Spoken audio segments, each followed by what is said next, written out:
Hello students. So let's start with the first chapter of standard 11th English of the book Snapshots. There are two books. The first one is Snapshots.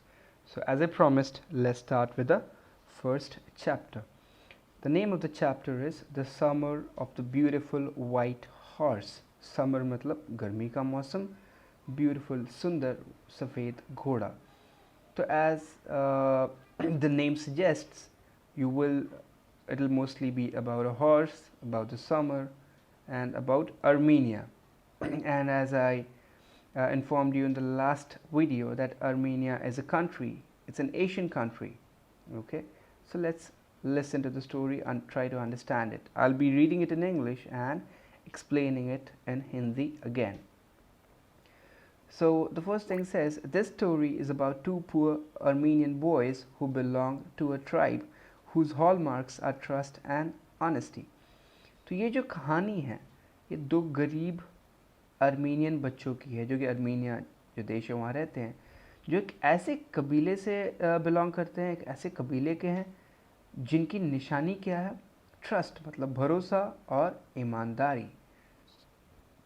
तो देखते हैं कि ये ऐसा क्या करते हैं.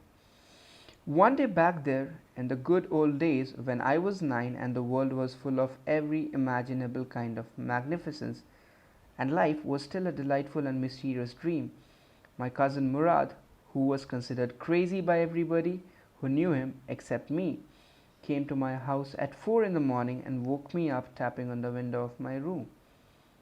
तो ये स्टेटमेंट लाइन क्या बोल रहा है कि एक दिन की बात है, गुड ओल्ड डेज मतलब ऑब्वियसली ये ऑथर जो है, राइटर जब ये लिख रहे हैं तो बड़े हो गए, तो वो अपने पुराने दिनों को याद करते हुए बोल रहे हैं कि जब वो 9 साल के थे और जब दुनिया हर ऐसी चीज़ों से भरी थी जिसको आप इमेजिन कर सकते हैं सिर्फ, है ना.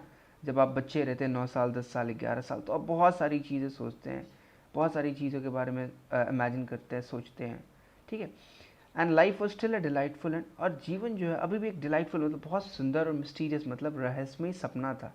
मतलब अभी पता नहीं था कि लाइफ क्या लाएगी हमारे लिए. तो राइटर और उनके जो कज़न है, कज़न मतलब चचेरे भाई मुराद, जिनको मुराद को सभी लोग क्रेज़ी मतलब थोड़ा सा खिसका हुआ पागल समझते थे, इसको इनको छोड़ के क्यों, अब वो तो बाद में पता चलेगा. वो इनके घर सुबह 4 बजे आया और इनको जगाया खिड़की पे ठकठका के. Okay, um he said. तो राइटर का नाम क्या है? एरम. I jumped out of bed and looked out the window. I couldn't believe what I saw. मैं बिछावन से कूद गया बिकॉज सुबह का 4 बज रहा था और खिड़की से बाहर देखा और जो मैंने देखा वो मुझे भरोसा नहीं हो रहा था कि मैंने सही चीज़ देखा. It wasn't morning yet, but it was summer and with daybreak, not many minutes around the corner of the world, it was light enough for me to know I was not dreaming. अभी तक सुबह नहीं हुई थी, yet it was not morning, लेकिन गर्मी थी और धूप जल्दी ही आने वाली थी दुनिया में, तो इतनी रोशनी हो चुकी थी कि मुझे ये समझ में आ रहा था कि मैं सपना नहीं देख रहा हूँ. My cousin Murad was sitting on a beautiful white horse. मेरा भाई चचेरा भाई मुराद एक बहुत ही सुंदर सफ़ेद घोड़े पे बैठा हुआ था. I stuck my head out the window and rubbed my eyes. तो मैंने अपना सर खिड़की से बाहर निकाला और अपने आंखों को मला. Yes he said in Armenian, it's a horse, you're not dreaming, make it quick if you want to ride. तो उसने अर्मीनियन भाषा में बोला कि हाँ, ये जो तुम देख रहे हो ये एक घोड़ा है, तुम सपना नहीं देख रहे हो, और अगर तुम्हें घुड़सवारी करनी है, राइडिंग करनी है तो जल्दी करो. So that was the first page. Let's get to the second one. Okay. I know my cousin Murad enjoyed being alive more than anybody else who had ever fallen into the world by mistake. ये बड़ा अच्छा statement है, मतलब sentence है. यहाँ पे writer बोलते हैं कि मुझे पता था कि मुराद को ज़िंदा रहना मतलब जीवन उसके लिए बहुत ही इम्पॉर्टेंट था, बहुत ही अच्छा था. मतलब दुनिया में जो लोग गलती से आए हैं सभी लोग इनके हिसाब से गलती से आए, उनमें से एक मुराद भी है और मुराद को जीवन जीना बहुत पसंद है. But this was more than ever than even I could believe. लेकिन ये तो कुछ ज़्यादा ही हो रहा था कि भाई ये कहाँ से इतना सुंदर घोड़ा लेके आया. In the first place, my earliest memories had been memories of horses and my first longings had been longings to ride. पहले मुझे जो सबसे पहली यादें हैं मेरी, जो सबसे पहली याद है earliest memories, वो घोड़े की मेमोरीज है, यादें। First longings, you long for something which you like. Longings मतलब आप जिसके लिए तड़पते हैं, तो ये किसके लिए तड़पते थे? घुड़सवारी करने के लिए। This was a wonderful part. And the second place way way poor. तो अच्छा पार्ट क्या था? जो इनका सपना था घुड़सवारी करना। लेकिन दूसरी बात यह है कि ये लोग गरीब थे। This was a part that wouldn't permit me to believe what I saw. और यही पार्ट है, मतलब कहने का मतलब है कि ये गरीब थे और इसीलिए इनको भरोसा नहीं हो रहा था जो इन्होंने देखा, कि ये सफ़ेद घोड़े पे इनका भाई कज़न मुराद कहाँ से आया। We were poor, we had no money. हम लोग बहुत गरीब थे, हमारे पास कोई पैसे नहीं थे। अब whole tribe was poverty stricken. हमारा पूरा कबीला जो है पॉवर्टी मतलब गरीबी से मारा हुआ था। Every branch of the Geroglanian family was living in the most amazing and comical poverty in the world. Geroglanian family, इनका जो फैमिली है, तो उसके बारे में ये बताते हैं, बड़ा अच्छा सा डिस्क्रिप्शन दिया है। ये बताते हैं कि हर ब्रांच इनकी फैमिली का वो सबसे मज़ेदार और सबसे ज़्यादा गरीबी में जी रहा पूरी दुनिया में। क्यों? क्योंकि nobody could understand where we ever got money enough to keep us with food in our bellies, not even the old men of the family. क्योंकि ये किसी को समझ में नहीं आता था कि हम लोग के पास इतने पैसे आते कहाँ से हैं कि हमारे पेट में भोजन चला जाता है। जो हमारे फैमिली के बड़े लोग थे, गरीब मतलब उम्रदार लोग थे, वो लोग भी नहीं समझ पाते कि ये पैसे आते कहाँ से। Most important of all, though we were famous for our honesty, लेकिन सबसे ज़रूरी चीज़ क्या था कि हम लोग अपनी ईमानदारी के लिए बहुत प्रसिद्ध थे। ये जो गैरोग्लेनियन फैमिली है, we had been famous for our honesty for something like 11 centuries, even when we had been the wealthiest family in what we like to think as the was the world. तो ये बोलते हैं कि पहले ये लोग काफ़ी अमीर रईस हुआ करते थे, लेकिन उस समय भी ये अपनी ईमानदारी के लिए बहुत ही ज़्यादा प्रसिद्ध थे, इनकी family. We were proud first, honest next, and after that we believed in right and wrong. सबसे पहले हम लोग अपने फैमिली पे, अपने रूट्स पे गर्व करते थे, उसके बाद ईमानदारी बहुत ज़रूरी थी, और उसके बाद हम लोग देखते थे कि क्या गलत है और क्या सही है। None of us would take advantage of anybody in the world, let alone steal. हम लोग में से कोई किसी का फ़ायदा उठाता ही नहीं था, तो चोरी करना तो बहुत बड़ी बात थी हमारे लिए। Consequently, even though I could see the horse so magnificent, even though I could smell it so lovely, even though I could hear it breathing so excited, I couldn't believe the horse had anything to do with my cousin Murad, or with me, or with any of the other members of our family, asleep or awake. Okay, तो थोड़े लंबे लंबे sentences है, तो I'll try to explain them. Okay. तो consequently मतलब, लेकिन आखिरकार मुझे यही समझ में आ रहा था कि मैं घोड़ा देख रहा हूँ, इतना सुंदर, इतना मैग्निफिसेंट, मैं सूंघ भी पा रहा हूँ, इतनी अच्छी सुगंध है उसकी, मैं उसको सुन भी सकता हूँ सांस लेते हुए, इतना एक्साइटिंग है। लेकिन फिर भी मुझे ये भरोसा नहीं हो रहा था कि ये घोड़े का मेरे चचेरे भाई मुराद या मेरे साथ या किसी भी हमारे फैमिली मेम्बर से कोई रिलेशन है, मतलब ये हमारा घोड़ा नहीं है। Okay, because I knew my cousin Murad couldn't have bought the horse, क्योंकि मुझे पता था कि मुराद ने ख़रीदा नहीं होगा। And if you couldn't have bought it, he must have stolen it. और अगर ख़रीदा नहीं है तो उसने पक्का है कि चोरी की है। And I refuse to believe he had stolen it. और मैं ये मानने को तैयार नहीं हो रहा था कि उसने ये चोरी की है। No member of the Garoghlanian family could be a thief, क्योंकि गैरोग्लानियन फैमिली का कोई भी मेंबर एक चोर नहीं हो सकता।